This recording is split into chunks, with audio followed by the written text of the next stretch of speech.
तैयार हो वचनों को सुनने के लिए? आप तैयार हो रिसीव करने के लिए? मसीह में अगर आप ये समझ जाएं कि परमेश्वर की योजना आपकी लाइफ के लिए क्या है और शैतान की योजना क्या है, अगर आप इन दोनों को समझ जाएं, आपकी लाइफ सेम नहीं रहती। अपने पड़ोसी को बोलो, ध्यान से समझ कि परमेश्वर की योजना क्या है और ध्यान से समझ कि शैतान की योजना क्या है। हालेलुया। बाइबल कहती जब परमेश्वर ने लोगों की दुहाई को सुना, कौन से लोग? इजरायली लोग। और बाइबल कहती वो रो रहे थे कि परमेश्वर ये राजा हम पे जुल्म कर रहे हैं, हमें छुड़ा। और परमेश्वर ने उनकी दुहाई को सुना और मूसा को ठहराया और चुना। मूसा को बोला कि मेरे लोग रो रहे हैं, प्रार्थना कर रहे हैं, मैं उनको छुड़ाने के लिए नीचे आ गया हूं, अब तू जा और उनको छुड़ा। ऐसा है कि नहीं है? और बाइबल कहती परमेश्वर ने मूसा को भेजा। मूसा ने कहा मैं अकेला नहीं जाऊंगा, मैं थथला हूं। एक लंबी बहस के बाद परमेश्वर ने उसके भाई को ठहरा दिया कि तेरा भाई, तू अपने भाई से बात करना, तेरा भाई राजा से बात करेगा। और वो दोनों चल पड़े मिस्र के राजा से बात करने के लिए कि इजराइलियों को छोड़ दे, क्योंकि परमेश्वर अब ऐसा चाहता है कि ये तेरे कब्जे से निकल जाएं और उस देश में जाएं जो मैंने उनके लिए ठहराया। शैतान को आदत नहीं है आपको जल्दी छोड़ने की, वो ढीठ प्राणी है, उसको आदत नहीं है। उसको लगता है कि यहां तक कि जब बाइबल कहती है जब यीशु मसीह ने कहा जब दुष्ट आत्मा आप में से निकाल दी जाती है, वो फिर देखने के लिए आपको आती है। और अगर सुना पाती यानी परमेश्वर से दूर पाती है, तो लिखा फिर से उसमें वास करने के लिए 7 आत्माओं को साथ लेके आती है और कहती है कि मैं अपने उसी घर में, अपने घर में, वो आपको अपना घर समझती है। कहता है अपने उसी घर में जहां से मैं आई थी, कहती मैं वहीं लौट जाऊंगी। और शैतान को अच्छा नहीं लगता अगर आप लोग आजाद हो जाएं उसके चंगुल से। उसे पसंद नहीं कि कोई दुष्ट आत्मा से आजाद हो। और बाइबल कहती जैसे ही उन्होंने राजा को बोला, राजा हम लोग तुझे बोलते हैं कि इन लोगों को छोड़ दे ताकि अपने परमेश्वर के लिए 3 दिन के रास्ते पे जाके बलिदान करें और तू इनको जाने दे, सब बच्चों समेत, सब बुजुर्गों समेत, सब जानवरों समेत। मिस्र के राजा ने उनसे कहा, हे मूसा, हे हारून, तुम क्यों लोगों से काम छुड़वाना चाहते हो? तुम जाकर अपना अपना बोझ उठाओ।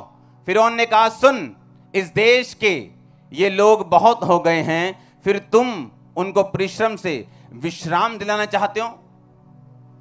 फिरौन ने उसी दिन परिश्रम करने वालों को, उनके ऊपर जो उनके ऊपर थे, उनके सरदारों को आज्ञा दी कि तुम ईंटें बनाने के लिए लोगों को पुआल दिया करते थे, वो आगे को ना देना, वो अपने लिए अपना पुआल खुद इकट्ठा करें। अब तक उन्हें बनाने की आज्ञा दी थी, उतनी ही आगे को भी उनसे बनवाना, ईंटों की गिनती कुछ भी कम ना करना, क्योंकि वो आलसी हैं और ये कहकर चिल्लाते हैं कि हम अपने परमेश्वर के लिए बलिदान करें। उन मनुष्यों से और भी कठिन सेवा करवाई जाए कि वो उसमें परिश्रम करते रहें और झूठी बातों पर ध्यान ना लगाएं। उन लोगों ने परिश्रम करवाने वालों और सरदारों ने बाहर जाकर उनसे कहा, फिरौन इस प्रकार कहता है कि मैं तुम्हें पुआल नहीं दूंगा, तुम ही जाकर पुआल जहां मिले उन्हें इकट्ठा कर लो, परंतु तुम्हारा काम कुछ भी घटाया नहीं जाएगा। 14 आयत पढ़ेंगे। इस्राएलियों में से जिन सरदारों को फिरौन ने परिश्रम करने वालों के ऊपर अधिकारी ठहराया था, उन्होंने मार खाई जब उनसे पूछा गया कि क्या कारण है कि तुमने ईंटों की गिनती पूरी नहीं की। तब इस्राएलियों के सरदारों ने फिरौन के पास जाकर कहा, तू अपने दासों से ऐसा बर्ताव क्यों करता है? तेरे दासों को पुआल नहीं दिया जा रहा और हमसे ये कहते हैं कि ईंटें उतनी ही बनानी पड़ेंगी, और तेरे दासों ने भी मार खाई है, परंतु दोष तेरे लोगों का है।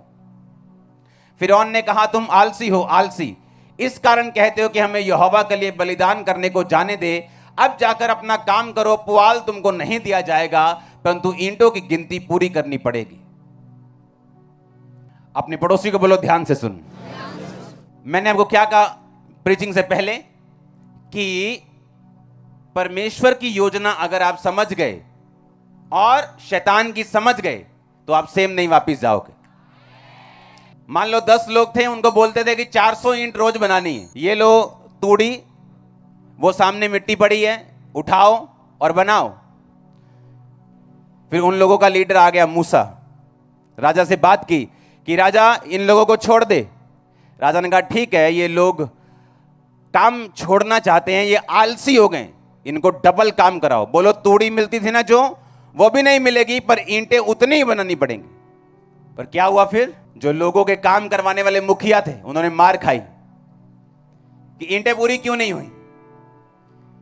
उन्होंने कहा हमें पुआल नहीं मिलता। राजा ने कहा नहीं मिलेगा, उतनी ही ईंटें बनाओ जितनी पहले बनाते थे, और खुद जाके तूड़ी इकट्ठी करो, खेतों में जाओ, जाके खुद तूड़ी इकट्ठी करो, चावल की पराली इकट्ठी करो, खुद जाके काम करो, लेकिन कुछ भी मिलेगा नहीं। और बाइबल कहती उनके सरदारों ने इकट्ठे होकर मूसा से कहा तू यहां पे जब से आया है, हमारे संकट के दिन आ गए हैं, हमारी मुसीबतें बढ़ गई। और राजा ने कहा अपने लोगों से इन पे इतना भार डालो कि ये झूठी बातों पर ध्यान ना लगाएं। पर क्या वो झूठी बात थी? मैंने कहा क्या वो झूठी बात थी? वो किसकी बात थी? परमेश्वर की। वो वचन था, वो झूठा नहीं था। लेकिन उन्होंने क्या कहा? कहते इन पर इतना भार डालो। यही शैतान की योजना है। जब वो आपको देखता है कि आप परमेश्वर की ओर चल पड़े हो, जब वो आपको देखता है कि आप छुटकारे की ओर चल पड़े हो, जब वो आपको सही जगह बैठे हुए देखते हैं, आपको सही चर्च में बैठा हुआ देखता है, आपको प्रार्थना करता हुआ देखता है, आपको बाइबल पढ़ता हुआ देखता है, अब आपको वो रोजे रखता हुआ देखता है, अब आपको वो पवित्रताई में चलता हुआ देखता है, और वो आपको तंग करना शुरू करते हैं।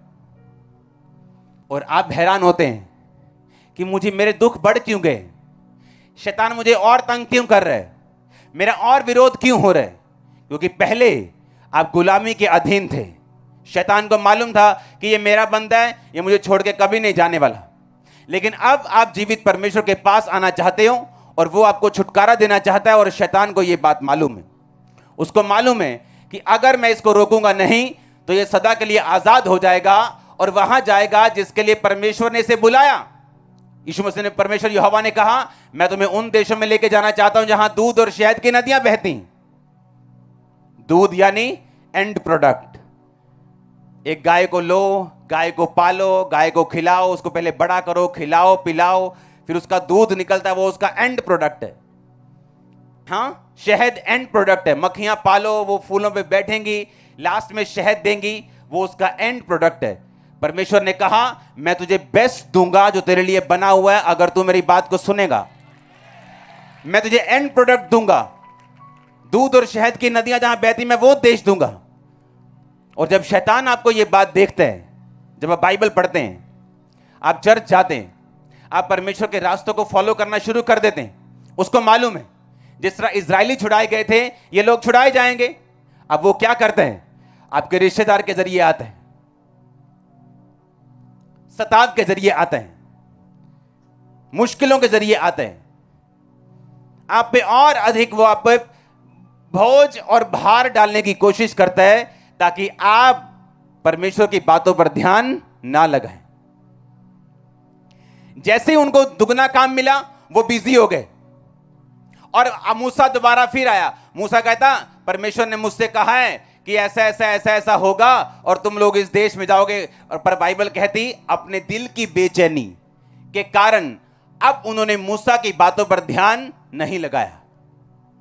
अपने मन की क्रूरता और दिल की बेचैनी के कारण, कि जब पहले मूसा ने कहा था आओ मैं तुम्हें चिन्ह दिखाता हूं, देखो मेरी लाठी सांप बन गई, मेरा हाथ देखो कोड़ी हो गया, अब अंदर डाला फिर चंगा हो गया। कहते हाँ ठीक है हम तेरे साथ है, जा राजा से बात कर। जब राजा ने आगे से चप्पल निकाल ली और वापिस आ गए, उसके बाद कहते नहीं मूसा अब हम तेरी कोई भी बात नहीं सुनेंगे। और यही शैतान चाहता था। आप मसीह में आए, आपका सताव हुआ, 2-4 मुश्किलें आ गई, क्योंकि शैतान ने देख लिया आप छूट जाओगे। उसने देख लिया आपका छुटकारा सदा के लिए हो जाएगा। उसने देख लिया कि आप तो बढ़ जाओगे और दूसरों को भी छुड़ाओगे। उसने आप पे डबल ट्रिपल 4 गुना मुसीबतें डाल दी ताकि आप परमेश्वर की बातों पे ध्यान ना लगाएं। मैं ऐसे क्रिश्चियन लोगों को जानता हूं जो बोलते हैं हम ज्यादा प्रार्थना नहीं करते। क्रिश्चियन लोग, मसीही लोग। मैं क्या क्यों? कहते जैसे हम प्रार्थना करना शुरू करते हैं हमारे घर में मुसीबतें बढ़ जाती हैं। मैंने कहा अच्छा तो फिर क्या करोगे? कहते हम प्रार्थना नहीं करते, हम बहुत थोड़ी प्रार्थना करते हैं। हाँ, ए हमारे बाप रोटी पे कर ली, इसको ब्लेस कर दे, दाल नू ऐ कर दे, मटर पनीर नू ऐ कर दे, खादा दे, चलो कम्मा दे। हाँ, मैंने कहा फिर तो आप शैतान के बंधन में हो, क्योंकि आपने उसके साथ कॉम्प्रोमाइज कर लिया। आपने ये हाथ मिला लिया कि ठीक है, मैं खुदाबंद ने जो मेरे लिए ठहराया लेवल, मैं वहां नहीं जाऊंगा, मैं यहीं बैठा रहूंगा, मैं तेरे साथ कॉम्प्रोमाइज करता हूं। शैतान के साथ कॉम्प्रोमाइज कर लिया। क्योंकि अगर आप पे मुसीबत आई, अगर आप पे सताव आया, अगर शैतान ने आपकी लाइफ में प्रॉब्लम्स डालने की कोशिश की है, तो ये इस बात की साफ निशानी है कि आप अपने उस देश में जा रहे हो जहां दूध और शहद की नदियां बहती हैं। अब तो हम पैदा ही उस देश में हुए, लेकिन समझो मेरी बात को कि अब आप उस डेस्टिनी, उस मंजिल की ओर जा रहे हो जहां आपको बेस्ट प्रोडक्ट मिलने वाले हैं, जहां दूध और शहद की नदियां बहती। ये परमेश्वर की योजना है आप लोगों के लिए। लेकिन बाइबल कहती है शैतान ने उन्हें दुगना तंग किया, तिगना तंग किया कि गिव अप कर दें, क्विट कर दें, चर्च जाना छोड़ दें, बाइबल पढ़नी छोड़ दें, रोजे रखने छोड़ दें। और ऐसा बहुत से लोगों के साथ होता है जब वो ये नहीं समझ पाते कि क्यों परमेश्वर ने मूसा की पुस्तक लिखी है, क्यों परमेश्वर ने राजे के मन को ढीठ कर दिया, क्यों उसने दुगना तिगना 4 गुना प्रेशर डाल दिया लोगों के ऊपर। बाइबल कहती है कि वो लोग पहले से ही दुखी थे, क्योंकि राजा ने उनके ऊपर एक्स्ट्रा भार डाला हुआ था। एक बंदा 2-2 बंदे की मजदूरी कर रहा था, लेकिन राजा ने कहा 2 बंदे की मजदूरी तो करते ही हो, अब तुम 3 की करोगे। बाइबल कहती है उन्होंने कहा हमारे मरने के दिन आ गए, तूने राजा के हाथ में तलवार दे दी है। मूसा के साथ शिकायत करते रहे वो कि तूने राजा के हाथ में तलवार दे दी, हम बचेंगे नहीं। जब शैतान आपको देखता है ना कि आपने चर्च जाना शुरू कर दिया, आप ऐसी ऐसी ऐसी मुसीबतों और सताव में फंसते हैं जिसमें आपका कोई कसूर नहीं होता। आप बोलोगे यार मैं तो सीधा हूं, मैं तो चंगा भला हूं यार, एक ही करी जाना बंदा, मैंने कुछ किया नहीं, कभी उसको कुछ बोला नहीं, पर ये मेरे खिलाफ क्यों है। वो आपके खिलाफ नहीं, वो देख चुका है कि खुदा का अनुग्रह आपके सिर के ऊपर आ चुके। आप जानते हैं यीशु मसीह क्यों कैसे जिंदगी को बदलते हैं? जब आप जानते हैं जो लोग पाप में गिरते हैं, और कई लोग ऐसे हैं जो पाप के साथ बहुत संघर्ष करते हैं, उनसे अपने शरीर पे कंट्रोल ही नहीं हुए, हर टाइम संघर्ष करते हैं। आप जानते हैं वो कौन लोग हैं? एक्चुअल में वो स्टार लोग हैं। एक्चुअल में मैं आपको बताता हूं कैसे। क्योंकि बाइबल कहती है कि सामरी औरत जब पानी भरने के लिए गई तो वो 6वें घंटे के लगभग था, यानी दोपहर का टाइम था। यीशु मसीह रास्ते से आ रहे थे और चेले खाना लेने के लिए चले गए। यीशु मसीह कुएं के पास बैठ गए और वो औरत दोपहर को 12 बजे पानी भरने आ रही। यीशु मसीह ने कहा, सामरी औरत यानी यहूदियों से छोटी जाति होती थी और यहूदी उनके साथ कोई पानी नहीं पीते थे, व्यवहार नहीं रखते थे। यीशु मसीह ने कहा मुझे पानी पिला। उसने कहा प्रभु तू तो यहूदी है, मैं तू यहूदी होकर मुझ सामरी से पानी क्यों मांगते है? और वहां पर यीशु मसीह ने जात और पात को खत्म कर दिया। बोला नहीं, कितनों को मेरी बात समझ आ रही? उसको एक्सेप्ट किया कि मुझे पानी पिला और मैं भी तुझे वो पानी दूंगा जिसे पीकर तू प्यासी नहीं रहेगी और अनंत जीवन का सोता बन जाएगी, तेरे अंदर से वो निकला करे। सुनो मेरी बात। अब अगर आप ध्यान से देखें तो वो औरत, यीशु मसीह ने कहा जा अपने पति को लेके आ। उसने कहा मेरा कोई पति नहीं। यीशु मसीह ने कहा ठीक कहती तू, क्योंकि तू 5 पति कर चुकी और अब भी जिसके पास तू रहती है वो तेरा पति नहीं, तू नाजायज तौर पे एक बंदे के साथ रह रही। और यही कारण था कि वो औरत रिजेक्टेड थी। रिजेक्टेड इसलिए थी कि कोई भी बंदा उसके साथ पानी भरने के लिए, औरतें इकट्ठे पानी भरने के लिए सुबह सुबह जाती थी, दोपहर को नहीं जाती थी, सुबह सुबह या शाम को, मोस्टली सुबह। लेकिन ये दोपहर को इसलिए गई क्योंकि ये रिजेक्टेड थी। रिजेक्टेड क्यों थी? क्योंकि इसको पाप करने की आदत थी। इसकी मैरिज फेल नहीं हुई थी कि ठीक है एक मैरिज फेल हो गई, दूसरी कर ली, चलो कोई बात नहीं, दूसरी फेल हो गई, तीसरी फेल हो गई। परमेश्वर कहता है वो तू 5 पति कर चुकी, अब भी जिसके पास तू है वो तेरा पति नहीं है, पर तू उसके साथ रहती है। इसको पाप करने की आदत थी। पाप की वजह से इसको रिजेक्शन सहनी पड़ी, दुख सहने पड़े। पाप की वजह से इस औरत की फैमिली कभी सेट नहीं हुई, इसको राइट पति कभी नहीं मिला। बॉयफ्रेंड ही मिलते रहे और वो छोड़ के जाते रहे। क्यों? पाप की वजह से। लेकिन जब यीशु मसीह ने उसे देखा और बोला अगर तू मुझसे मांगे उस माफी के झरने को और मैं अगर तुझे दूंगा, और बाइबल कहती है जब यीशु मसीह ने उसके सारे भेद खोल दिए, उसने कहा मुझे लगता है कि तू भविष्यद्वक्ता है। तो क्या हुआ, वो औरत ने यीशु मसीह को ग्रहण किया, इसका मतलब उसने पाप छोड़े। और बाइबल कहती उसी औरत के द्वारा वो पूरा गांव बचाया गया, क्योंकि वो भागी भागी गांव में गिर बोली देखो देखो देखो मैंने जो किया तुम्हें भी नहीं पता पूरा, लेकिन उस बंदे ने मुझे सब कुछ बता दिया। मैं जैसी उसने मुझे पूरा बता दिया, मैं क्या हूं उसने मुझे पूरा बता दिया। आओ देखो वही भविष्यद्वक्ता है जिसके बारे में हम इंतजार कर रहे हैं। और बाइबल कहती गांव वाले आए और यीशु मसीह को मना के ले गए, और 2 दिन यीशु मसीह उनके साथ रहे, और उन गांव वालों ने देख लिया कि ये परमेश्वर है और उसको ग्रहण किया। अब क्यों शैतान ने उसको तंग किया, उस औरत को? क्यों हमेशा उसे पाप में डालता रहा? क्यों उसकी हमेशा खिंचाई करता रहा? क्योंकि शैतान को पूरा तो नहीं पता, पर उसको कुछ कुछ पता होता है कि ये व्यक्ति खास है और खुदावंद का चुना हुआ है और कुछ काम करेगा। आप मेरी बात समझ रहे कि नहीं? और उसी टाइम से वो पीछे लग जाता आपके कि इसको गिराओ व्यभिचार में, क्योंकि व्यभिचार में गिरेगा तो खुदा से दूर रहेगा, व्यभिचार में गिरेगा तो परमेश्वर की योजना पूरी नहीं हो पाएगी, रिजेक्टेड रहेगा। अगर व्यभिचार में रहेगा तो बेइज्जती में रहेगा, इज्जत नहीं मिलेगी, क्योंकि बाइबल कहती है इज्जत खुदाबंद बढ़ाता है आपकी। उसे मालूम है, क्योंकि वो रोशनी देख सकता है, लेकिन कंप्लीट आपकी लाइफ में क्या होगा ये तो परमेश्वर जानते हैं। हालेलुया।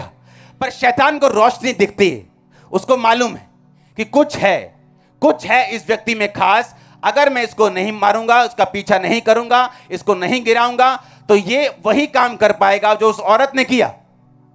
हालेलुया। और आप देखते हैं ज्यादातर जो आत्मिक स्टार्स हैं, जो आत्मा में स्टार लोग हैं, वो पाप में गिर जाते हैं, और जो लोग नहीं गिरते वो आगे बढ़ जाते हैं। और गिरने के बाद जब बेइज्जती आती, जब मुसीबतें आती, जब मुश्किलें आती, उनको मालूम होता है कि यह शैतान की योजना थी, इसलिए उसने मुझे गिराया। क्योंकि शैतान उन लोगों को गिराने का ज्यादा इच्छुक है जिनकी लाइफ में परमेश्वर की कोई योजना है। हालेलुया। आपको कभी हैरानी नहीं होती क्यों हर टाइम वो आपको बोलता है चल सिगरेट पिए, चलो चलो सूटा, ओ सिगरेट पी रहा, ओ तेरी तो देख लिया, दिल कर रहा है। कितने मेरी बात को समझ रहे हैं? क्यों ऐसा क्यों? या व्यभिचार करने के लिए, या पैसे की, ये इस चीज की, क्यों?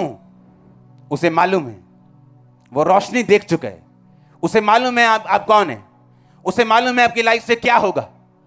इसीलिए बाइबल कहती है जब राजा ने देखा इजराइलियों को तो वो डर गया। कहता ये इतने ज्यादा हो गए? कहते हाँ। कहता इनको दबाओ, ज्यादा मजदूरी करो। ज्यादा मजदूरी की उन्होंने दुहाई दी। परमेश्वर ने मूसा को भेज दिया। मूसा कहता छोड़ दे इनको। कहते अच्छा छोड़ दो, अच्छा तिगनी कर दो मजदूरी।